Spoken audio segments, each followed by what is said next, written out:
तहरीक इंसाफ ने जो 8 फरवरी को हड़ताल का ऐलान किया था, आपकी इंफॉर्मेशन के मुताबिक कहाँ कहाँ ये कामयाब रही, नाकाम रही? क्योंकि हुकूमत तो कह रही है कि ये एहतजाज बसंत की रंगों में ही कहीं गुम हो गया है। जी बहुत शुक्रिया इकरा आपका।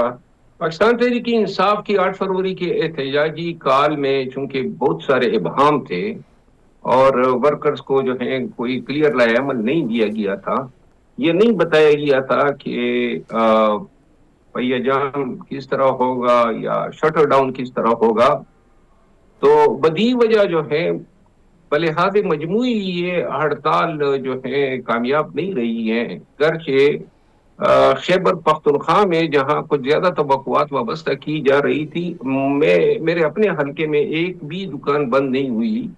और मैं ये समझता हूं कि क़यादत की नाकिस कारकर्दगी की वजह से लोगों के चाहने के बावजूद भी ये हड़ताल जो है वो कोई खातिर खान नतीजा न दे पाई और एक और नाकामी में इजाफा हुआ है। यहाँ मैं एक अर्ज जरूर कर दूं कि शाम को इन्होंने मशल बरदार जुलूसों के ऐलान के पेश नजर अब ये जरा आसानी होगी मीडिया को और पाकिस्तानियों को और जो तजजियाकार हैं कि वो अब मशल बरदार जुलूसों को देखेंगे और उससे अंदाजा कर सकेंगे कि अगर दिन में कोई तजिया गलत दे रहा है तो हम्म। रात के जो मशल होंगे वो तो झूठ नहीं बोलेंगे। तो लिहाजा ये सारे हालात 10 बजे तक वाजे हो जाएंगे हम्म।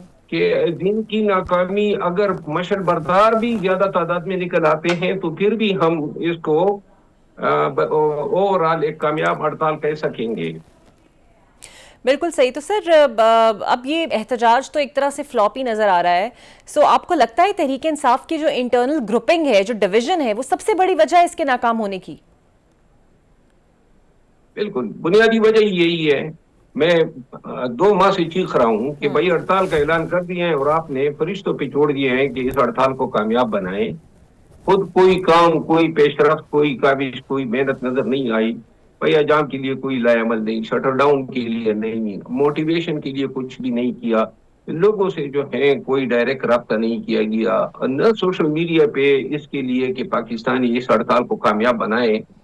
कोई और अब चूंकि 8 फरवरी गुजर चुका है और तहरीक इंसाफ की हिकमत अमली में कोई बड़ी तब्दीली आप मुतवक्की एक्सपेक्ट कर रहे हैं? क्योंकि जो हुकूमती हल्के वो भी इंतज़ार कर रहे थे ये 8 फरवरी गुजर जाए तो कुछ मुज़ाकरात की बात हो, कुछ मुलाकातें ओपन हो सकती हैं। 8 फरवरी के बाद आने वाले वक्त में मुलाकातों का और ताल्लुकात का दारोमदार अगर आज रात 10 बजे के बाद कोई लाएमल हम्म। का ऐलान होता है पीटीआई की तरफ से और अगर इसमें ईद के बाद कोई तारीख रखी जाती है तो फिर तो रमजान में नरमी हो सकती है।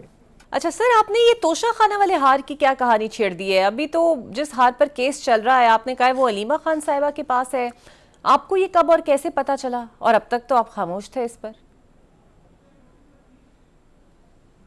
मैं अब फिर मुझे खामोश कराया गया है। मुझे बैरिस्टर गौहर साहब ने कहा है कि अब आप इस पे खामोशी इख्तियार कर लें, तो बैरिस्टर गौहर साहब जो है उसको मैं नाराज नहीं कर सकता हूं। तो लिहाजा उसके एहतराम में अब मैं फिल वक्त इन सवालों से जो है परहेज करूंगा।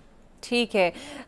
सो अब मेरा ख्याल है इससे जुड़ा मैं फिर आपसे पूछूं ही क्या, लेकिन ये आप बता सकते हैं कि असल हार की मलकियत है या फिर असल अंडर एवेल्युएशन है तोशा खाना केस में? नहीं, वो कानूनी सवाल है आपका, इसका जवाब देने में जो है कोई मजायका नहीं है।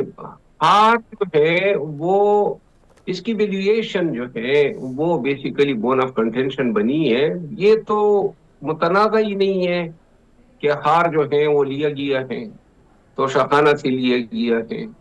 बुल्गारी का है। ये सवालात जो है ये तो मुतनाज़ा नहीं है। ठीक है।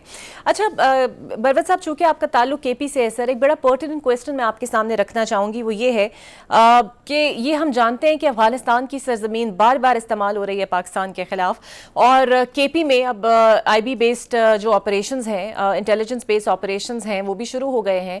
इस हवाले से काम भी हो रहा है। सहूलतकारों को भी गिरफ्तार किया जा रहा है। जो रिसेंट हमला हुआ है उसकी भी सहूलतकार का ताल्लुक पेशावर और केपी से ही था। आपको लगता है कि अब एक कदम बढ़कर वज़ीर आला केपी को इस पूरे मामले में फुल सपोर्ट, 100% सपोर्ट वफाक को और सिक्योरिटी एजेंसीज को देनी चाहिए? वैसे मेरी राय ये, सांप निकल गया लकीर पीट रहे हैं। یہ سہولتکاروں کی بعد ازاں گرفتاری کا قوم کو کیا فائدہ ہے؟ ہوں جو گھر اجڑنے تھے وہ تو اجڑ گئے. باقی جو ہے وزیر اعلیٰ کے پی نے ایپیکس کمیٹی کے بعد جو اعلامیہ جوائنٹ اشتراک سے جاری ہوا ہے اس میں تو کوئی شک رہتا ہی نہیں ہے کہ خیبر پختونخوا کی حکومت مرکز کے ساتھ اسٹیبلشمنٹ کے ساتھ دہشت گردی کی اس جنگ میں چٹان کی طرح کڑی ہو گئی ہے. تو لہذا آئندہ کسی کو ذرا برفبا نہیں ہونا چاہیے کہ اس دہشت گردی کی جنگ میں کہیں پر بھی فریقین کے مابین کوئی بھی جو ہے رکاوٹ حائل ہو سکتی ہے. بالکل صحیح. اور آپ کے خیال میں بانی کے جو صاحبزادے ہیں انہیں اجازت ملنی چاہیے، کیونکہ ان کے صاحبزادے تو یہ کہہ رہے ہیں کہ حکومت جان بوجھ کر ویزا پروسیس کو لیٹ کر رہی ہے اور ان کے لیے روڑے اٹکا رہی ہے.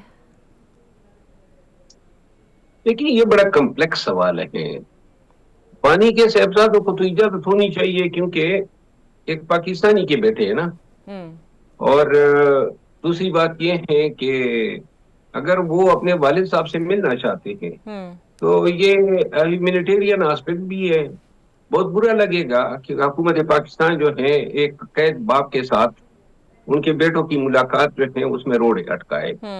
اصل جو مسئلہ ہے اور جس کا ادراک ہونا چاہیے وہ یہ ہے کہ کوئی واحد شخصیت جو خان کی کاپی کہلائی جا سکتی ہے یا کوئی واحد شخصیت جس پہ لوگ آنکھیں بند کر کے ان کے لیے نکل سکتے ہیں وہ یا تو خان ہے یا پھر خان کے دونوں صاحبزادے ہیں.